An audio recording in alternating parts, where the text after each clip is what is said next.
Merci d'être avec nous sur Al24 News au sommaire de l'actualité de ce mercredi 21 mai.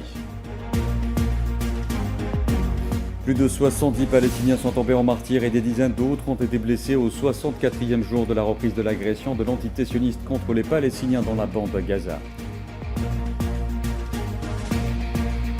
L'entité sioniste de plus en plus isolée, de nombreux pays, notamment européens, haussent le ton devant l'intensification des bombardements et l'instrumentalisation des aides humanitaires. Le ministre algérien des Affaires étrangères, Matataf, souligne à Bruxelles le principe de solution africaine aux problèmes africains lors de la 3e réunion des ministres des Affaires étrangères de l'Union africaine et de l'Union européenne. Ensuite à Alger, des réunions annuelles de la Banque islamique de développement avec notamment la signature d'un accord cadre de coopération stratégique pour la période 2025-2027 entre l'Algérie et le groupe de la BID. Et puis nucléaire iranien, Téhéran persiste et signe l'enrichissement de son uranium continuera avec ou sans accord avec les États-Unis.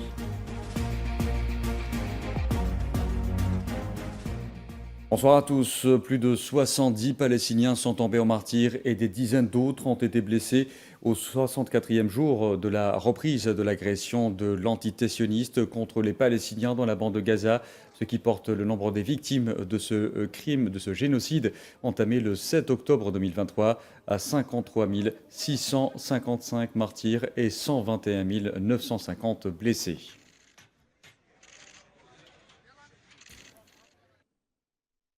Même si aucune zone de la bande de Gaza n'échappe au bombardement de l'entité sioniste, la région de Khan Younes au sud a été particulièrement ciblée ce mercredi. Plus de 20 Palestiniens y sont tombés en martyrs et plusieurs autres ont été blessés. Le point de la situation avec Asma Laïd. Une foule nombreuse s'est rassemblée ce mercredi dans la bande de Gaza pour accompagner les dépouilles de Palestiniens tués par les forces d'occupation sionistes dans une nouvelle agression génocidaire sur plusieurs régions, faisant plusieurs dizaines de martyrs. C'est ce qu'a annoncé la défense civile palestinienne. Nos équipes ont transporté des dizaines de martyrs, pour la plupart des enfants, et des dizaines de blessés après les raids aériens effectués par les avions de guerre sionistes dans diverses zones de la bande de Gaza la nuit dernière et tôt aujourd'hui. Chaque jour, les Palestiniens se réveillent sur les fracas des bombes, des obus et des balles, des images insoutenables qui témoignent de la souffrance endurée par les Palestiniens et du génocide enduré durant près de 2 ans. Chaque jour, les gens se réveillent et constatent des massacres ici à Jabalia. Le nord est détruit. Les gens vivaient dans des maisons détruites. Cette maison avait déjà été détruite et ses occupants vivaient et se débrouillaient seuls. Mais la frappe les a touchés et a tué 12 personnes, des enseignants, des jeunes femmes et des femmes âgées. Le bourreau sioniste commet chaque jour des massacres épouvantables contre le peuple palestinien qui subit une campagne de nettoyage ethnique et de déplacement systématique. La plupart des membres de cette famille sont des enfants. Ce qui est arrivé à cette famille est donc un crime puni par le droit international. Malheureusement, il n'existe pas de droit international. Il existe un certain Netanyahou qui contrôle le monde entier et commet des massacres et des incinérations contre notre peuple palestinien. Nous lançons un appel au monde pour nous soutenir et être bienveillants envers ces petits-enfants, ces femmes qui deviennent veuves et mourantes, ainsi que ces personnes âgées. Les gens, enfin, nous ne pouvons pas les enterrer maintenant. Nous les laisserons sous les décombres car nous sommes incapables de bouger. Selon les autorités sanitaires palestiniennes, les agressions perpétrées par l'entité sioniste ont fait 2780 martyrs et 7680 blessés depuis le 18 mars, date de la reprise par l'ennemi sioniste de son agression génocidaire contre la bande de Gaza. Après une trêve fragile de 2 mois, les attaques ont repris avec un rythme redoublant de sauvagerie, une épuration ethnique, de déportation de populations qui fait dire à beaucoup d'humanitaires occidentaux témoins du génocide que l'humanité meurt à Gaza. Et alors que l'entité sioniste fait miroiter aux yeux du monde entier une entrée massive d'aide d'urgence à Gaza, après un blocus total pendant 80 jours, la réalité sur le terrain est tout autre. Les Palestiniens jugent ridicule le nombre de camions autorisés à entrer par rapport à leurs besoins réels.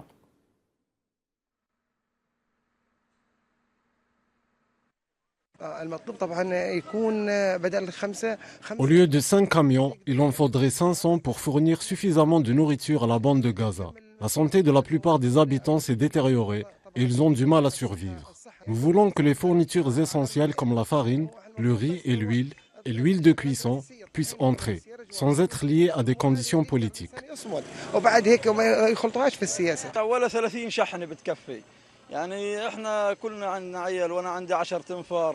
Même 30 camions ne suffisent pas, surtout que tout le monde a des enfants. Quant à moi, j'ai une famille de 10 personnes. S'ils distribuent 1 kilo par personne, cela ne sera pas suffisant. Depuis 3 mois, toute notre famille survit avec seulement 1 kilo de pâtes par jour. Et avec un peu de chance, on arrive à se procurer un peu de riz une fois par semaine. Nous sommes devenus des mendiants, ramassant presque tout ce que nous trouvons sur le sol pour manger. La situation est vraiment tragique.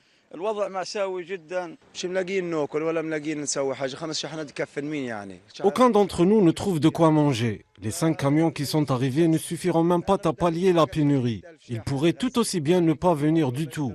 Gaza a besoin d'au moins 100 000 camions pour répondre à la demande de la population, ne serait-ce que pour se nourrir. Nous vivons une catastrophe. Il n'y a ni nourriture, ni eau, ni travail, rien pour nous sentir en vie. Autant compter parmi les morts. Dans ce même contexte et selon le Programme alimentaire mondial, aucune aide n'est encore parvenue à la population de Gaza qui ne reçoit pour l'heure que des promesses, alors que la famine qui sévit dans l'enclave palestinienne s'aggrave à chaque instant.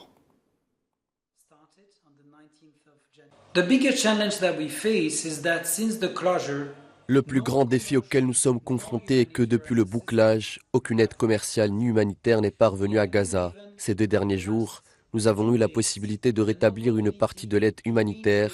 Cependant, le problème est que son ampleur est insuffisante. Les camions arrivés à Gaza sont toujours à Gaza, mais seulement à la plateforme de Kerem Shalom. À l'heure actuelle, aucune de ces aides, qui sont en nombre très limité, n'a atteint la population de Gaza. Cela fait maintenant près de 80 jours que la bande de Gaza est totalement bouclée. Le 12 mai, la phase intégrée de la classification a permis de déterminer la situation actuelle dans la bande de Gaza. 2,1 millions de personnes sont en situation de crise alimentaire, dont un quart est menacé de famine. Et pour sa part, l'ONG Médecins sans frontières a accusé ce mercredi l'occupation sioniste de ne laisser entrer à Gaza qu'une aide ridiculement insuffisante face aux besoins du territoire palestinien. Pour MSF, ce plan est une manière d'instrumentaliser l'aide en la transformant en outil au service des objectifs militaires des forces sionistes.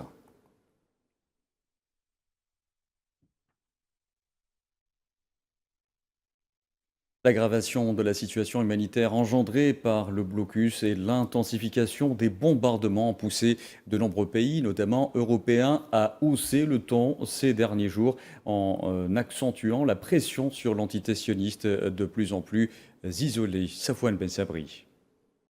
Un colonialisme exacerbé, une politique agressive, la répétition de crimes de guerre tout en piétinant le droit international, le gouvernement Netanyahou fait tout pour perdre ses soutiens et ses alliés. Après la reprise de l'incursion terrestre de l'armée sioniste, malgré les réticences occidentales, la France, le Royaume-Uni et le Canada ont menacé dans une déclaration commune de sanctionner le gouvernement Netanyahou. La barbarie de la politique sioniste est telle que les capitales occidentales envisagent de reconnaître l'État palestinien. L'axe Ottawa-Paris-Londres semble émerger au sein du bloc occidental. La violence aveugle, le blocage de l'aide humanitaire par le gouvernement israélien ont fait de Gaza un mouroir, pour ne pas dire un cimetière. Et que cela doit cesser parce que chacun s'en rend compte, c'est une atteinte profonde à la dignité de la personne humaine, c'est une violation absolue de toutes les règles du droit international et c'est contraire à la sécurité d'Israël, à laquelle la France est attachée, parce que qui sème la violence récolte la violence. Même Washington prend ses distances, sans pour autant abandonner son allié majeur dans la région. Les États-Unis opèrent cependant une politique extérieure autonome au Moyen-Orient, n'allant pas forcément de pair avec celle de l'entité sioniste. La libération d'otages israéliens s'est faite en négociation directe avec le Hamas. La sécurité des navires en mer Rouge a été négociée avec les Houthis. De même pour le dossier du nucléaire iranien, des choix qui ont provoqué la colère de Benyamin Netanyahou. Mais pour l'heure, rien ne semble faire reculer l'entité sioniste déterminée à imposer au monde sa barbarie. Et même le pape Léon XIV a appelé ce mercredi l'entité sioniste à autoriser l'entrée des aides humanitaires dans la bande de Gaza, qualifiant la situation dans l'enclave palestinienne d'encore plus préoccupante et attristante. C'était lors de son audience générale hebdomadaire sur la place Saint-Pierre. Je renouvelle mon appel à permettre l'entrée d'une aide humanitaire équitable et à mettre fin aux hostilités, dont le prix élevé est payé par les enfants, les personnes âgées et les malades. En Cisjordanie, cette fois, les forces de l'occupation sioniste ont tiré ce mercredi à balles réelles sur une délégation diplomatique composée de représentants de ministères arabes et étrangers, alors qu'elle se trouvait à l'entrée du camp de Jenin pour s'informer des conditions du camp de réfugiés et du siège qui lui est imposé, ainsi que sur le groupe de journalistes qui assurait la couverture médiatique de la visite. Ce nouvel acte d'agression s'est produit pendant la présence de la délégation près de la porte de fer installée par l'occupation à l'entrée du campement.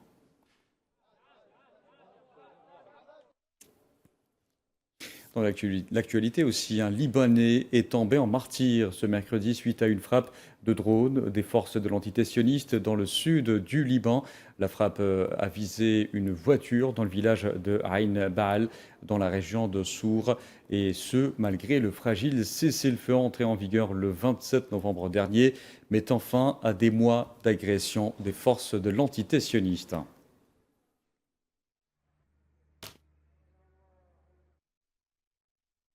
Le groupe des A3+, au Conseil de sécurité des Nations Unies, vient de réaffirmer ce mercredi son soutien indéfectible à un processus politique inclusif en Syrie, condamnant les violations répétées de la souveraineté syrienne par l'entité sioniste. C'était lors d'une session du Conseil de sécurité consacrée à la situation en Syrie. Les pays du groupe des A3+, dont l'Algérie, a aussi appelé à la cessation immédiate de toutes les incursions sionistes, en signalant que le plateau du Golan demeure un territoire syrien au regard du droit international. Je vous le disais en titre, le ministre algérien des Affaires étrangères, Ahmed Attaf, a souligné ce mercredi à Bruxelles la nécessité d'établir un partenariat efficace entre l'Union africaine et l'Union européenne, fondé sur le principe de solution africaine aux problèmes africains, avec l'appui des partenaires engagés à accompagner le continent face aux défis de l'heure. C'était lors de son intervention à la table ronde autour du thème paix, sécurité et gouvernance, dans le cadre de la 3e réunion des ministres des Affaires étrangères de l'Union africaine et de l'Union européenne.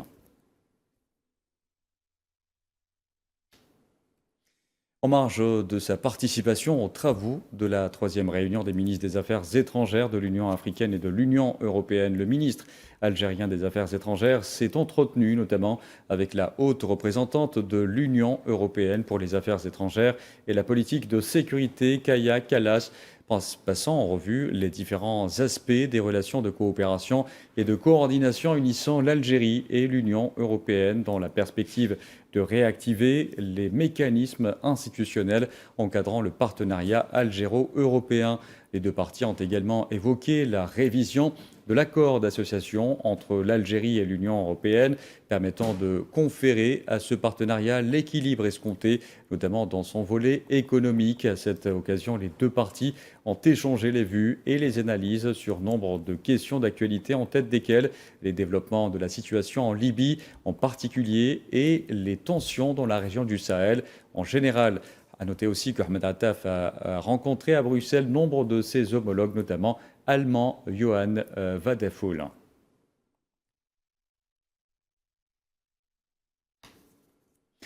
Présent à Bruxelles, le ministre sahraoui des Affaires étrangères, Mohamed Yeslem Baïsat, a affirmé ce mercredi que la participation de la République sahraoui à la 3e réunion des ministres des Affaires étrangères de l'Union africaine et de l'Union européenne était la preuve qu'elle est une réalité politique et diplomatique irréversible, estimant que sa présence était la meilleure réponse à la propagande marocaine prétendant le contraire.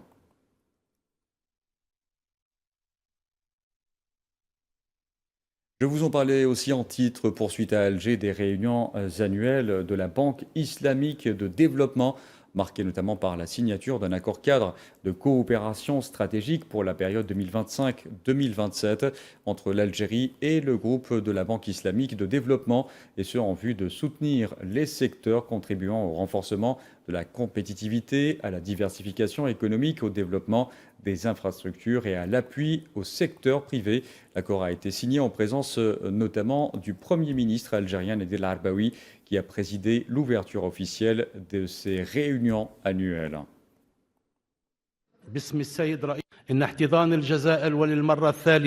L'accueil de l'Algérie de la Banque islamique pour le développement dans sa 3e édition certifie sa foi profonde de l'importance de la coopération, de la solidarité islamique pour un développement économique complet. Et mon pays a été, il faut le rappeler, parmi les premiers pays à avoir adopté l'idée de la création d'une banque islamique de développement qui contribue en grande partie à consacrer l'esprit d'entraide au sein des groupes de la banque islamique. Par ailleurs, le Premier ministre algérien a évoqué la guerre génocidaire contre la bande de Gaza, appelant à la concrétisation du principe de solidarité et de coopération sur lequel a été fondé le groupe de la Banque islamique de développement à travers le soutien au développement du peuple palestinien. Le génocide subi par le peuple palestinien frère depuis près d'1 année et demie, la destruction volontaire des infrastructures de base de la part de l'occupation sioniste, au milieu d'un silence horrifiant de la communauté internationale qui reste impuissante à mettre un terme à la machine de guerre et de destruction sioniste. Pour cela, il m'incombe aujourd'hui la responsabilité de concrétiser les marques de solidarité et de coopération sur lesquelles repose le groupe de la Banque islamique pour le développement à travers l'appui et le renforcement des mécanismes de soutien au développement pour les Palestiniens. Et ce, en activant ces mécanismes de renforcement de l'aide au développement au groupe afin qu'il puisse, le peuple palestinien, poursuivre sa résistance en se concentrant en particulier sur les secteurs vitaux comme la santé, l'éducation et l'alimentation.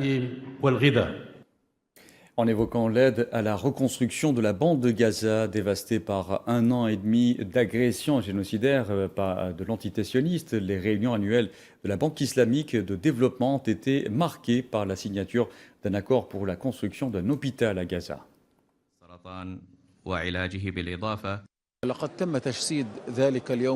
Cela s'est concrétisé aujourd'hui par la signature d'un accord avec le groupe. Cet accord porte sur la construction de l'hôpital du martyr Khaled El-Hassan pour le traitement des maladies cancéreuses. C'est un projet énorme et vital, d'une grande importance pour la Palestine, et nous apprécions, soutenant et valorisant tous les efforts déployés par l'Algérie pour soutenir la cause palestinienne à tous les niveaux, et nous félicitons l'Algérie d'avoir accueilli les travaux de la Banque islamique de développement, et nous constatons que c'est un grand succès.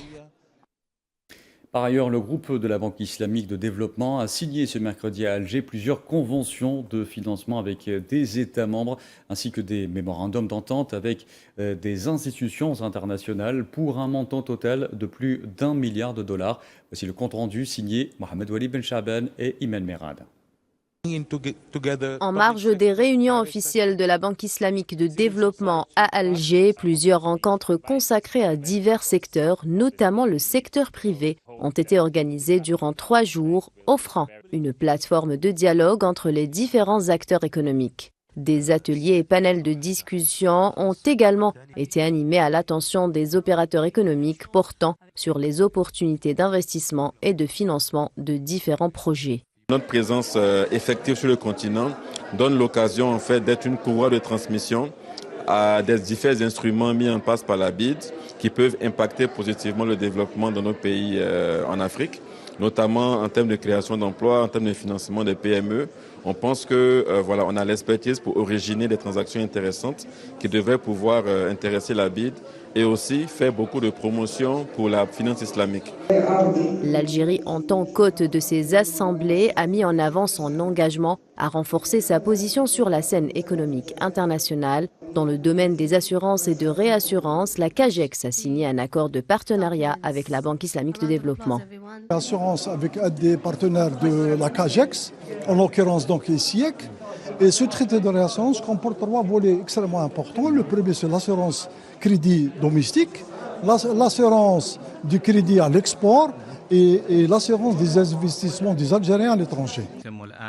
La Banque islamique de développement et ses pays membres aspirent à promouvoir les opportunités d'investissement dans de nombreux secteurs. Tous les secteurs s'engagent à assurer le succès de ces assemblées grâce à une mobilisation multisectorielle et une coordination rigoureuse. En parlant d'investissement sud-sud, environ 200 participants sont attendus à la 7e édition de la foire des produits algériens à Nouakchott en Mauritanie, dont l'ouverture est prévue demain. Cette nouvelle édition verra un élargissement des secteurs, représentés notamment les start-up, les fabricants de chaussures et d'habillement.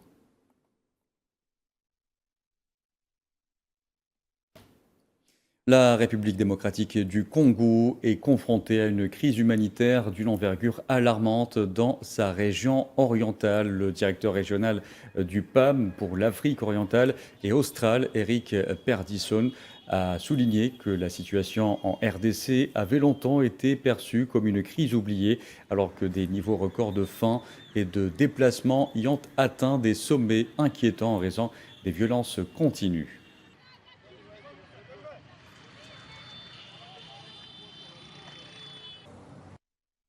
L'armée soudanaise a annoncé hier avoir entièrement libéré l'État de Khartoum des forces de soutien rapide lors d'une opération de grande envergure destinée à les déloger de leur dernière position à Omdurman, ville jumelle de la capitale Khartoum. Pour rappel, l'armée avait repris la capitale en mars. Depuis, les FSR ont multiplié les attaques de drones pour frapper plusieurs villes à distance, notamment Port-Soudan, le siège provisoire du gouvernement dans l'est du pays.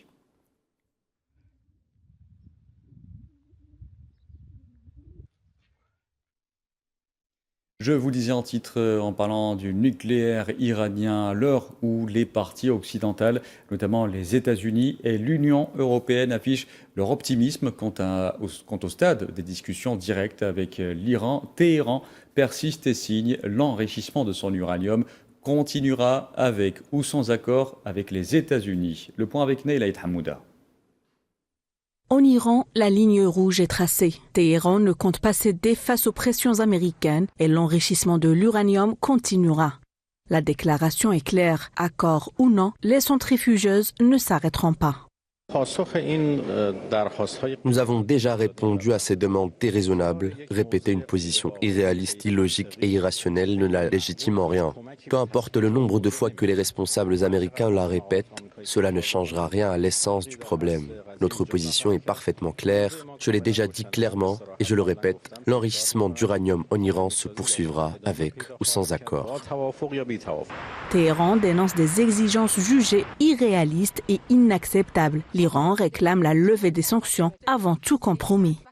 De notre point de vue, la logique des négociations est la suivante. Transparence, mesure de confiance de notre part et en contrepartie, lever des menaces et sanctions de leur part. S'ils formulent des exigences plus strictes, s'ils tentent d'interférer avec nos activités nucléaires pacifiques ou de nous priver de nos droits légitimes en tant qu'État membre, il est tout à fait naturel que de telles exigences soient inacceptables. Nous ne le tolérons en aucun cas.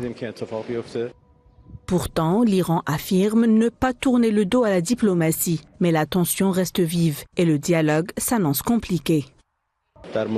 Pendant les négociations, nous étudions actuellement la possibilité et la date de notre participation au prochain cycle. Nous n'avons jamais abandonné la diplomatie. Nous serons toujours présents à la table des négociations. Notre principale raison d'être est de défendre les droits du peuple iranien. Dans un contexte régional déjà fragile, l'Iran affiche sa détermination. Pour les autorités, l'enrichissement de l'uranium n'est plus un enjeu de négociation, mais une question de souveraineté nationale, une posture assumée, reflet d'une stratégie à long terme. Voilà, et on arrive à la fin de ce journal. Merci à vous de l'avoir suivi. Vous pouvez revoir ce programme sur le site d'Al24 News ou à travers nos différentes plateformes en scannant le QR code qui s'affiche en bas de votre écran. Excellente soirée à tous.